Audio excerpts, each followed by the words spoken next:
पिछले एपिसोड में आपने देखा कि मंदिरा राधा से पूछती है कि क्या वो विक्रम से प्यार करती है।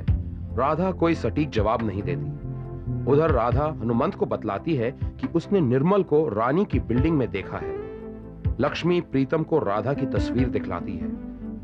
राधा को पता चलता है कि निर्मल नवीन को उसके फ्लैट से निकलवा रहा है। इकबाल हनुमंत को फिर धमकाता है। रानी निर्मल से कहती है कि वो इज्जतदार होने का ढोंग करता है।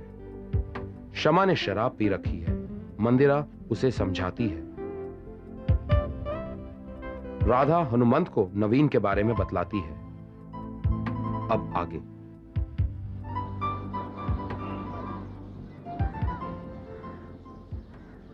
सर, ये कुछ नोट्स हैं और इस किताब में कुछ आर्टिकल्स मैंने अंडरलाइन करके रखे हुए हैं आपके पढ़ने के लिए। थैंक्स। सर, एक बात पूछूं? हाँ, पूछो। आप इतने सारे केसेस हैंडल करते हैं, हर केस में जी तोड़ के मेहनत करते हैं, फिर मिस्टर प्रीतम दास का केस इतना स्पेशल क्यों है? I mean, उसमें ऐसी कौन सी खासियत है कि आप जी तोड़ मेहनत करने के अलावा you putting in something extra? दादा, प्रीतम दास मेरे क्लाइंट ही नहीं हैं, मेरे दोस्त हैं, सलाहकार हैं, मुझे सही राह दिखाने वाले हैं। और केसेस में मैं जी तोड़ मेहनत करता हूं और बाकी किस्मत और होने पर छोड़ देता हूं। लेकिन प्रीतम दास के केस के साथ मेरी खुद की किस्मत जुड़ी हुई है। ये केस मुझे ऐसे लगता है कि सिर्फ प्रीतम बाबू का नहीं है, मेरा खुद का है। और क्लाइंट्स को मैं बेगुनाह साबित कर सकता हूं, लेकिन इस केस में मुझे खुद को बेगुनाह साबित करना है। क्या होता है राधा कि खुद को बेगुनाह साबित करते वक्त इंसान बहुत हताश हो जाता है। उसको ये यकीन ही नहीं होता कि वो लोगों के सामने अपनी बेगुनाही साबित कर पाएगा या नहीं। मिस्टर प्रीतम दास, आपके लिए क्या है? I mean, आपकी जिंदगी में उनकी क्या जगह है? राधा, कई बार इंसान को महसूस होता है कि उसकी हरकतें उसके दिमाग के बस में नहीं है। कभी वो जो कुछ करना चाहता है उसका दिमाग उसे वो करने से रोकता है, होशियार करता है। लेकिन दिल के अंदर बैठा यकीन सब कुछ अनसुनी करके इंसान को वो करने की इजाजत दे देता है जो वो करना चाहता है। हाँ। प्रीतम दास मेरा वो दिमाग है जो मुझे गलत काम करने से रोकते हैं, सही राह पर चलाते हैं। I don't agree, sir. आप कोई गलती नहीं कर सकते। क्यों? मैं भी इंसान हूं तुम्हारी तरह। नहीं सर, ज्ञान के मामले में मेरी बराबरी आपसे नहीं हो सकती। तुम मुझे जानती ही कितना हो। जैसे तुम वो सब कुछ कर सकती हो जो मैं कर सकता हूँ, उसी तरह मैं भी वो सब कुछ कर सकता हूँ जो तुम कर सकती हो। और मैं तुम्हारी तरह गलती भी कर सकता हूँ। नहीं सर, आप कभी भी मेरी जैसी गलतियां नहीं कर सकते। क्यों? क्योंकि मैं इतनी सिली गलतियां करती हूँ, जैसे अपने आप पर यकीन करने लगती हूँ। तो क्या होता है? अक्सर गलत साबित हो जाती है और फिर अपने आप पर यकीन करने की वजह से अपने आप से नफरत करने लगती हूँ। बट क्यों? क्योंकि मैं नाकामयाब हो गई ना। तुम नाकामयाब नहीं होती राधा। तुम नाकामयाब तब होती हो जब तुम हद से ज्यादा खुद पर भरोसा करती हो, उम्मीद से ज्यादा भरोसा। तुम्हें लगता है कि तुम नाकामयाब हो रही हो, लेकिन ये बहुत अच्छे लक्षण हैं। अपने आप पर ज्यादा भरोसा नहीं करना चाहिए, क्योंकि वो तुम्हें हिम्मत देगा, मेहनत देगा कि तुम अपने मकसद में कामयाब हो, पहले से भी ज्यादा। लेकिन सर, मुझे तो हमेशा लगता था कि अगर हमें अपने आप पर भरोसा नहीं होगा तो हम कमजोर होंगे। गलत राधा। अगर अपने आप पर ज्यादा भरोसा होगा तब तुम कमजोर होगे, तन्हा होगे। तन्हा तो मैं तब महसूस करती हूँ जब मैं कमजोर होती हूँ। वो तुम्हें इसलिए रखता है राधा क्योंकि तुम इनसिक्योर हो। तुम्हें लगता है कोई तुम्हारे साथ नहीं है, इसीलिए तुम्हें खुद पर और ज्यादा मेहनत करनी है। मुझे नहीं पता मैं ये सारी बातें आपसे क्यों कर रही हूँ। अरे नहीं राधा, तुम कभी भी आ सकती हो, जब भी जी चाहे, बेधड़क जो पूछना चाहती हो पूछ सकती हो, जैसे मैं प्रीतम बाबू से पूछता हूँ। मुझे लगता है कि तुम मुझ में वो ढूंढ रही हो जो मैं प्रीतम बाबू में पाता हूँ। आप प्रीतम बाबू से कैसे मिले? ये एक लंबी कहानी है। बहुत साल पहले, तब मेरी बीवी सीमा, जिसके अलावा मैंने किसी को चाहा नहीं, जिंदा थी। ये क्या है? गन। गन। आई, एक और गन। ये कौन है? पापा। पापा। और ये कौन है? मनोविक्रांत सिंह।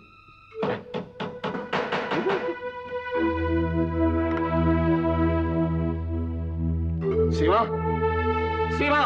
जी, आई। अंदर जाओ।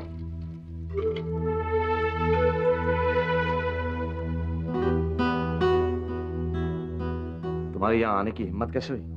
मैं तुमसे कुछ बात करना चाहता था, तुम्हें समझाना चाहता था। तुम मुझे क्या समझाना चाहते हो, क्या बात करना चाहते हो, इसमें समय जाया करने का मुझे कोई शौक नहीं है। इसलिए प्लीज यहां से दफा हो जाओ। लीव। जानते हो किससे बात कर रहे हो? अच्छी तरह जानता हूं।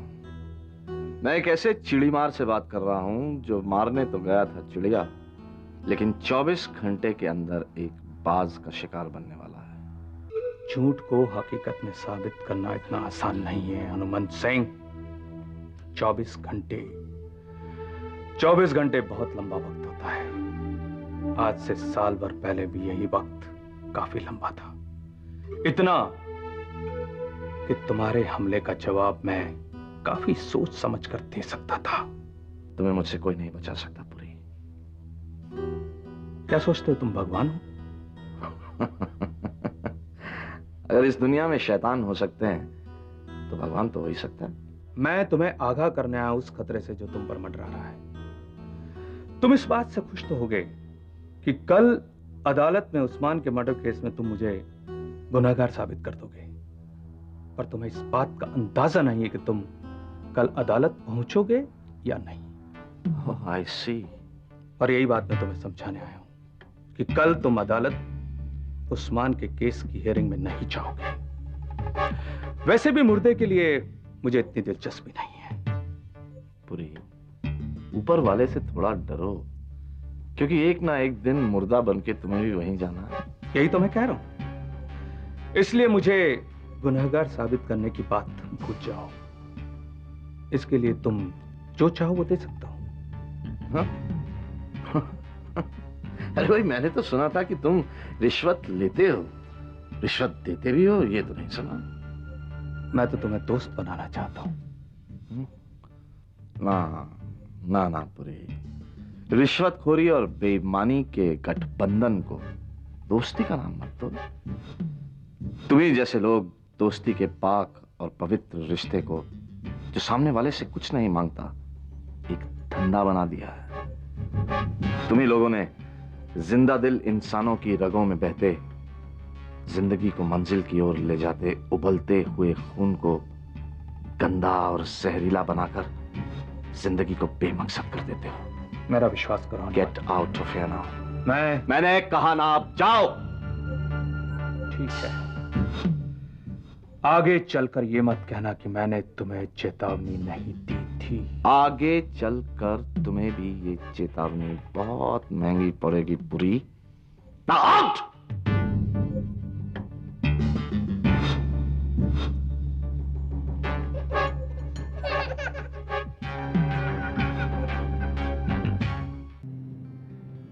उन दिनों मैं बहुत ही उतावला था, जल्दबाज, बागी किस्म का। वो हर खासियत जो एक अच्छे वकील में होनी चाहिए मुझ में थी। इंस्पेक्टर जनरल पुरी के खिलाफ मैंने जंग छेड़ी हुई थी, क्योंकि वो भ्रष्टाचार कर रहा था और मैंने कसम खा ली थी कि मैं उसे बेनकाब करके रहूंगा। प्रीतम बाबू होम मिनिस्टर थे, लेकिन पुरी उनसे भी ज्यादा पावरफुल लोगों को जानता था और उनके जरिए मुझे चेतावनियां दे रहा था। तब आप प्रीतम बाबू से मिले? हाँ, तब मैं जाकर प्रीतम बाबू से मिला।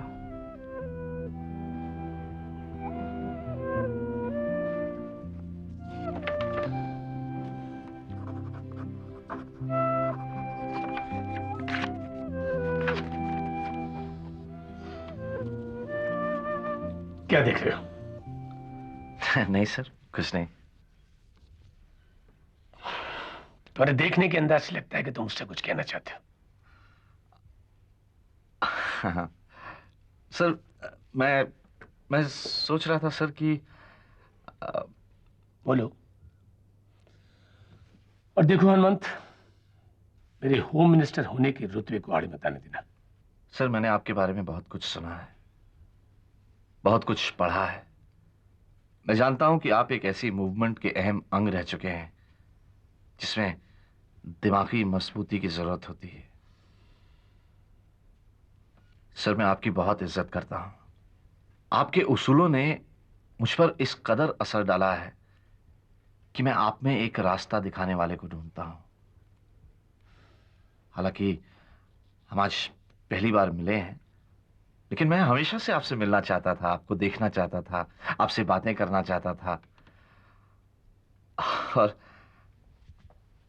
और आज आपसे मिलकर। बोलो। सर, आप ये कैसे उम्मीद कर सकते हैं कि मैं गुनहगार आईजी पुरी के खिलाफ लड़ना बंद कर दूं? क्या मैं अपने उसूलों से मुंह मोड़ लूं? देखो हनुमंत, मैं तुम्हारी उम्र में से गुजर चुका हूं। जब मुझसे मेरे सीनियर कॉमरेड्स लड़ाई के मैदान में से भाग जाने को कहा करते थे, तो मैं हमेशा सोचा करता था कि क्यों भाग जाऊं, कि जान के डर से। Exactly sir. क्या जान के डर से मैं मुंह मोड़ लूं? ये आप कह रहे हैं सर? मैं कह रहा हूं। देखो हनुमंत, लड़ाई के मैदान में वही सेनानी जीतता है, वही कामयाब होता है जो कि अपनी जिम्मेदारियों से आजाद हो। मुस्कुराओ मत हनुमंत। तुम अपने उसूलों के जुनून में शायद अपनी जिम्मेदारियों से नहीं बच सकते। हर गलत काम से लड़ने के बाद तुम्हें शायद लगता होगा कि तुम्हें बहुत सुकून मिला है, मिलता भी होगा। तुम्हें लगता होगा कि तुमने एक बहुत बड़ा मुकाम पा लिया है, लेकिन नहीं, बिल्कुल गलत। क्या तुमने कभी सोचा है अगर कल को तुम्हारे साथ कुछ गलत हो जाए तो तुम्हारी पत्नी पर क्या गुजरेगी? सर, आप मुझे धमका तो नहीं रहे ना? मैं तुम्हें धमका नहीं रहा हनुमंत, मैं तुम्हें समझा रहा हूं। अपनों से बिछड़ने का दुख शायद तुम नहीं जानते हो,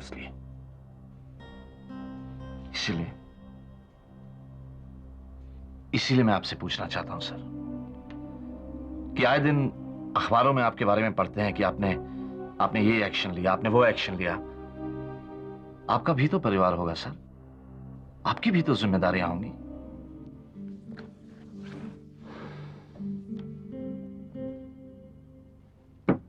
हाँ थी, लेकिन मैंने गवा दी और अब कोई जिम्मेदारी नहीं है। इसीलिए, सिर्फ इसीलिए अब मैं जो चाहूं जब चाहूं कोई भी एक्शन ले सकता हूं, क्योंकि मैं आजाद हूं, लेकिन तुम आजाद नहीं हो। हनुमंत, कुछ बेमतलब की तालियों की गूंज के बाद का सन्नाटा बहुत गहरा और बहुत लंबा होता है। नहीं सर। अगर पंख गौरैया की हो हनुमंत, तो ताकत पास की नहीं दिखानी चाहिए।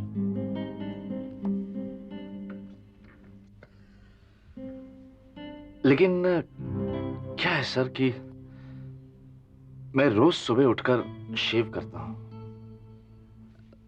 दाढ़ी बनाता हूं, और उसके लिए मुझे आईने में अपनी आंखों से आंखें मिलानी पड़ती हैं।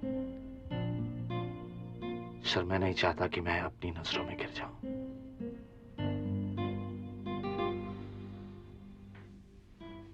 नमस्कार सर।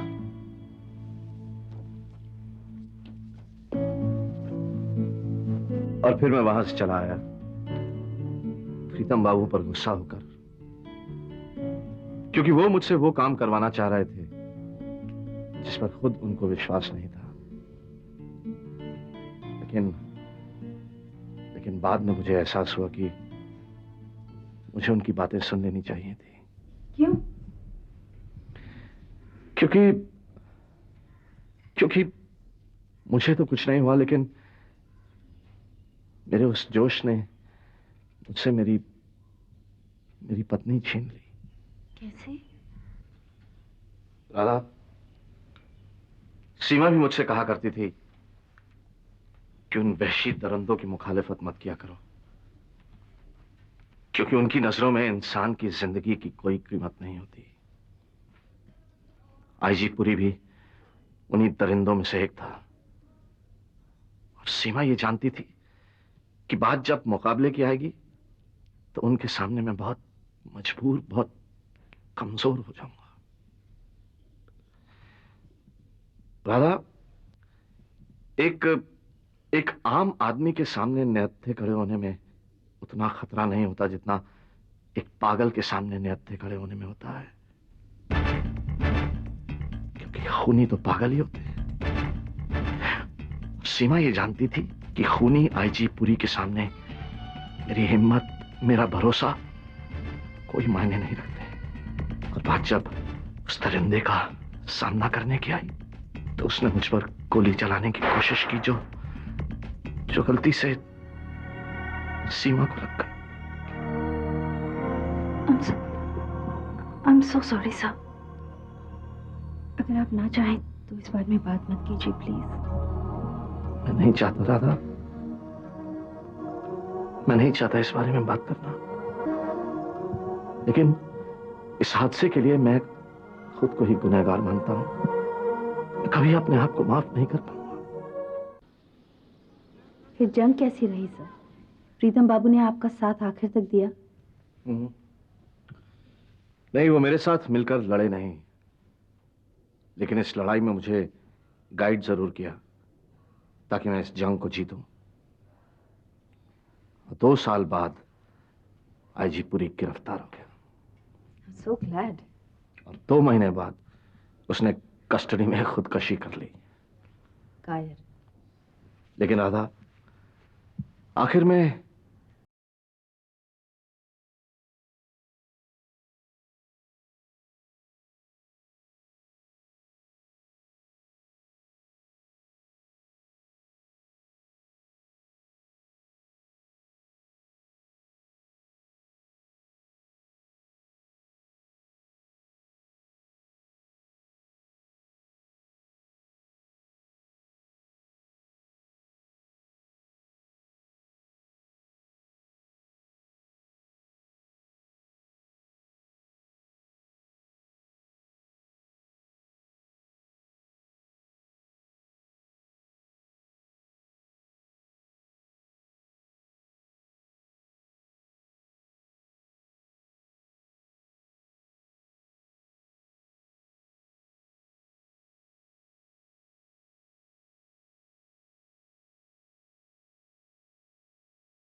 देर सवेर से तो वो लोग घबराते हैं जिनका वक्त से कुछ लेना देना होता है। मेरा वक्त तो उसी दिन थम गया था जिस दिन मैं तुमसे मिला। कितनी घुटन हो जाती होगी यहाँ, है ना? इतने साल काम काज के बाद जिसमें मैं किताबें पढ़ने की आदत भूल चुका था, और वक्त मिला है दोबारा से किताब पढ़ रहा हूँ। ऐसी कुछ किताबें मेरे पास भी रखी हैं तुम्हारी, बहुत संभाल के रखा है उन्हें। सच? वही किताबें जिन्हें तुमसे बेईमानी और बेइंसाफी के खिलाफ लड़ने की ताकत मिली। हाँ, वही किताबें। तो मालूम है लक्ष्मी, मैं जब बंगाल में चुनाव लड़ रहा था तो अक्सर मेरे दोस्त मुझसे पूछा करते थे कि तुम में इतना गुस्सा क्यों है। मैं उनसे कहा करता था कि अगर आपको पता हो कि गलत क्या है और गलत कौन है तो हमेशा अपने आप को एक ऐसे रास्ते पर डाल देना चाहिए जिससे सब कुछ ठीक हो जाए। और अगर आपके सही रास्ता चुनने के बाद भी लोग आपको बेईमान समझे तो बहुत गुस्सा आता है। असली सियासती तो वो लोग हैं लक्ष्मी, जो जाहिराना तौर पर आपको कुर्सी पे बिठा तो देते हैं, लेकिन हुकूमत की बागडोर वो अपने हाथ में रखते हैं। कितना मुश्किल होगा ऐसे लोगों के साथ लड़ना। और मैं यहाँ आराम से बैठी रही, तुम्हारी जद्दोजहद, तुम्हारी तकलीफ जरा भी अंदाजा नहीं था मुझको। बजाय इसके कि लड़ाई में तुम्हारी मदद करूं, तुम्हारे साथ तक नहीं थी। तुम हमेशा मेरे साथ थी लक्ष्मी, तुम्हारे साथ ना होने ने ही मेरे को जिंदा रखा है। अगर तुम मेरे साथ होती तो मुझे हमेशा इस बात का डर रहता कि मेरी इस लड़ाई का कोई बुरा हश्र तुम पर न टूट पड़े।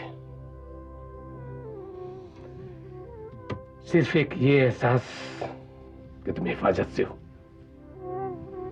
सिर्फ इसी वजह से मैं अपनी लड़ाई को जारी रख सका। हाँ, पर लड़ाई अभी खत्म कहाँ हुई है पीयूष।